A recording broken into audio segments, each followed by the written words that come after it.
ഭക്തിമയമായ അന്തരീക്ഷത്തിൽ വിശിഷ്ട ചടങ്ങുകളോടെ രാജ്യത്തെ പ്രധാന ക്ഷേത്രങ്ങളിലെ ആചാര്യന്മാരുടെ സംഗമവേദിയായിരുന്നു കണ്ണൂർ കണ്ണപുരത്തെ മാണിക്യം തറവാട്.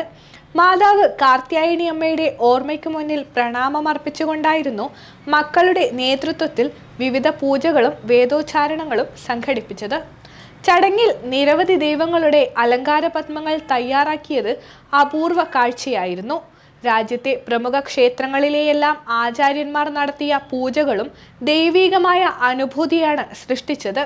സന്യാസിമാരുടെയും സദ്ഗുരുക്കളുടെയും മാതാപിതാക്കളുടെയും അനുഗ്രഹം ലഭിക്കുന്നതിലൂടെ ഒരാൾക്ക് സന്തോഷകരവും ആനന്ദകരവുമായ ജീവിതം നയിക്കാൻ കഴിയുമെന്ന ഉറച്ച വിശ്വാസത്തിലാണ് തങ്ങളുടെ പ്രിയപ്പെട്ട മാതാവിൻ്റെ ഓർമ്മദിനത്തിൽ എയർ ഇന്ത്യയിൽ മാനേജറായ രമേശ് നമ്പ്യാർ ഉൾപ്പെടെയുള്ള മക്കളുടെ നേതൃത്വത്തിൽ ഇത്തരമൊരു മഹനീയമായ ചടങ്ങ് സംഘടിപ്പിച്ചത്.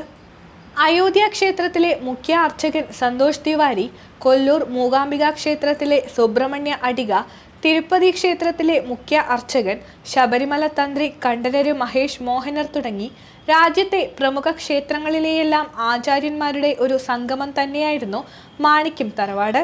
മന്ത്രമുഖരിതമായ അന്തരീക്ഷത്തിൽ വിശിഷ്ടമായ ചടങ്ങുകളിൽ പങ്കെടുക്കാൻ നാടിൻ്റെ വിവിധ ഭാഗങ്ങളിൽ നിന്ന് നിരവധി പേരാണ് എത്തിയത്.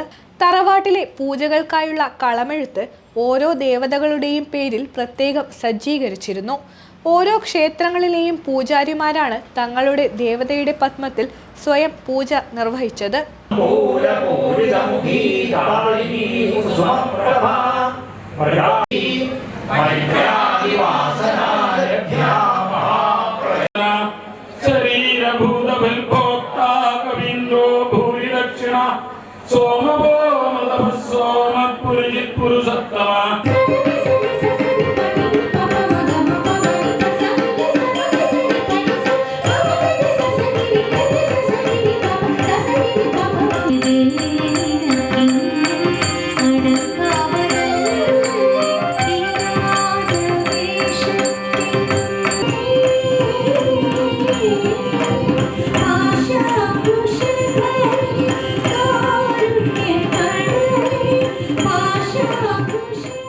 ഭക്തിയും ആചാരപരമായ ശുദ്ധിയും ഏകോപിച്ച ഈ ചടങ്ങ് അപൂർവമായൊരു ആത്മീയ ദൃശ്യമാവുകയായിരുന്നു.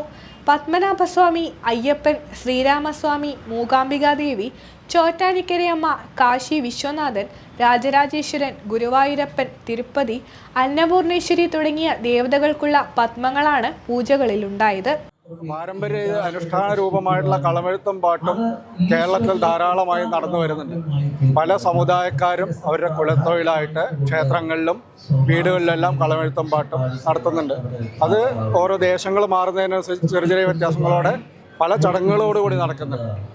ഈ പൂജകൾക്ക് സാധാരണ താന്ത്രിക രീതിയിലുള്ള പത്മങ്ങൾ, സ്വസ്തികം, മസ്തകം എല്ലാം തയ്യാറാക്കുന്നതിൻ്റെ കൂടെ ആ ഏത് ദേവതയാണോ പൂജിക്കുന്നത് ആ ദേവതയുടെ രൂപം കൂടി വരച്ചു ചേർക്കുന്ന ഒരു സമ്പ്രദായം താരതമ്യേന ആധുനിക കാലത്ത് തുടങ്ങിയതാണ്. ഇതെല്ലാം അതിൽപ്പെട്ടതാണ്.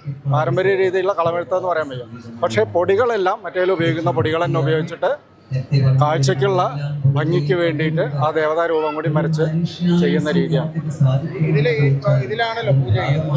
അതിലല്ല പൂജ ചെയ്യുന്നത് ഈ താഴെയുള്ള പത്മത്തിലേക്കാണ് പൂജ. താന്ത്രിക വിധിപ്രകാരം പത്മത്തിലേ പൂജ കഴിക്കാൻ പാടുള്ളൂ. ഇല്ലെങ്കിൽ കളമെഴുത്തിൻ്റെ അനുഷ്ഠാനപരമായിട്ടുള്ള കളമെഴുത്തിലാണെന്ന് വെച്ചാൽ കളത്തിൽ പൂജ കഴിക്കും. ഇത് അതല്ലാത്തതുകൊണ്ട് പത്മത്തിലാണ് പൂജ. പഞ്ചവർണ്ണ പൊടികൾ ഉപയോഗിച്ച് നിരവധി ആചാര്യന്മാരുടെ പൂജകൾക്ക് വേണ്ടി പത്മങ്ങൾ തയ്യാറാക്കിയത് വളരെ അപൂർവമായ കാഴ്ച തന്നെയായിരുന്നു. പുരളിപ്പുറം നാരായണൻ നമ്പൂതിരിയുടെ നേതൃത്വത്തിലാണ് പത്മങ്ങൾ തയ്യാറാക്കിയത്. പല പൂജകൾക്കും ഈ പഞ്ചവർണ്ണ പൊടികളെ കൊണ്ട് രൂപങ്ങൾ ഞങ്ങൾ പലയിടത്തും തയ്യാറാക്കാറുണ്ട്. പക്ഷേ ഇത്രയും എണ്ണം ഒന്നിച്ച് ഇന്നിപ്പോൾ 11 പത്മം ഒരേ സമയത്ത് പൂജിക്കാൻ പല ആചാര്യന്മാർക്ക് പൂജയ്ക്ക് വേണ്ടിയിട്ട് 11 പത്മം ഒരേ സമയത്ത് തയ്യാറാക്കുന്നത് വളരെ അപൂർവമായിട്ടാണ്. കഴിഞ്ഞ കൊല്ലം ഇവിടെയാണ് ഇതിനു മുമ്പ് ചെയ്തത്. സാധാരണ കളമെഴുത്തിലും പത്മത്തിലൊക്കെ ഉപയോഗിക്കുന്ന പഞ്ചവർണ്ണ പൊടികൾ തന്നെയാണ് ഉപയോഗിക്കുന്നത്. അതുകൊണ്ട് അതായത് ദേവതകളുടെ രൂപങ്ങൾ വരയ്ക്കുന്നു.